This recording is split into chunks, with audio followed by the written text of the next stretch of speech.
Count Orlando, while in India paying his court to the beautiful Princess Angelica, daughter of the great Khan of Cathay, with whom he has long been madly in love, hears of the invasion of France by the Moors under their king Agramante, and hastens back to offer Charlemagne, emperor of the Franks, the help of his sword. Angelica, who on her father's death has succeeded to his throne,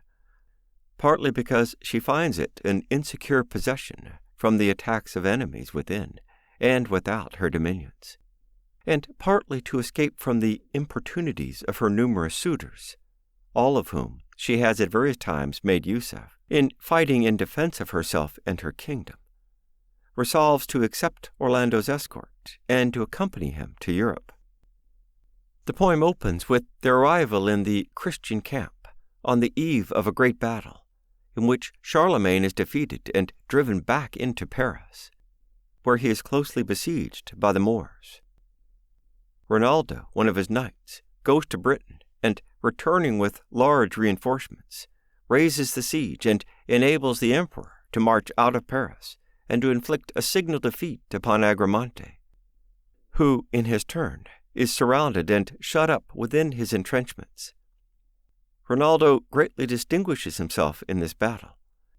and it is after this that the incident of Medoro's midnight search for his master's dead body, which is mentioned in the story of Angelica, takes place. Agramante, however, succeeds in breaking through the Christian lines and defeating Charlemagne, who is again forced to take refuge within the walls of Paris, where Rinaldo comes once more to his rescue. Another great battle takes place, in which the Moors are defeated and driven back with great slaughter to the south of France.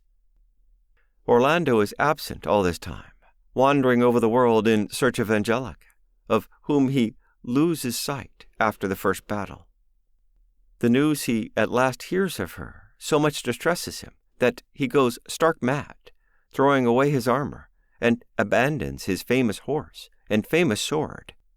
which are found and appropriated by Mandricardo. The Count eventually turns up in Africa, where his wits are restored to him in a very curious manner,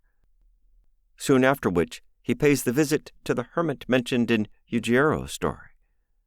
Bradamante, his great friend, hears of his madness, goes in search of him, and joins him in Africa,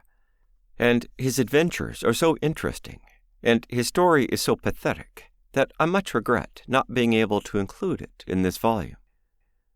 In the absence of Orlando and Bradamante, Rinaldo occupies the principal place among the Christian knights, his brothers and cousins, the Scotch prince Zerbino, Guidone, and Sansonetto, all being subordinate to him.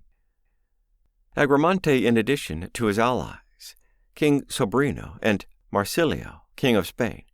is supported by a number of tributary princes: Iodamonte, king of Algiers; Mandricardo, king of Tartary; Sacripante, king of Circassia; Gradasso, and Terrau.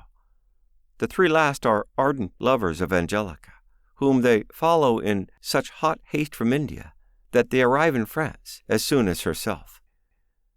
Ruggiero is also on the side of the Moors, for though born of Christian parents, he was adopted and brought up from infancy by a Saracen magician, Atlante, who introduces him to Agramante, with whom he becomes a great favorite, and whose affection he so gratefully returns that he is found fighting under his banner until very nearly the end of the poem.